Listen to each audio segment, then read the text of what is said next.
CM sir, நீங்கள் பண்ணுறதுலாம் சரிதான CM sir. இப்போது ரீசெண்டாக உங்கள் வீடியோ ஒன்று பார்த்தேன்.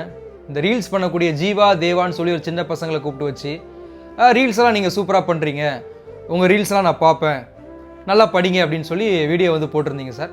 நல்லா படிப்பாங்க சார், நல்லா படிப்பாங்க. நல்லா படித்து பெரிய ஆளாகணும்னு நினச்ச ஒரு பொண்ணை பாலியல் வன்கொடுமை பண்ணி ஒருத்தன் கொண்டுட்டான் சார்.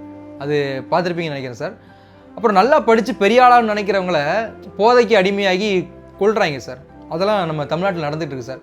இப்போ மக்கள் வந்து உங்ககிட்ட என்ன எதிர்பார்க்குறாங்க தெரியுமா சார்? நம்ம சிஎம் சார் நமக்காக ஆறுதலாக ஏதாவது பேச மாட்டாரா, நமக்கு ஆறுதலாக வந்து நிற்க மாட்டாரா, இப்போ நடந்திருக்கிற இந்த விஷயத்தை பற்றி பேச மாட்டாரான்னு சொல்லி தான் பார்த்துக்கிட்டு இருப்பாங்க. ஆனால் இந்த மாதிரி ஒரு சமயத்தில் நீங்கள் இந்த மாதிரி வீடியோ போடுறது நல்லா இருக்கா சார்?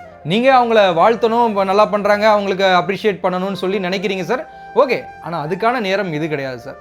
இப்போ நம்ம நடக்கிற பிரச்சனையை பற்றி கொஞ்சம் நீங்கள் பேசுவீங்கன்னு நம்புகிறேன் சார். இந்த வீடியோ பார்க்குறவங்க உங்களுடைய கருத்தை நீங்கள் மறக்காமல் சொல்லிட்டு போங்க.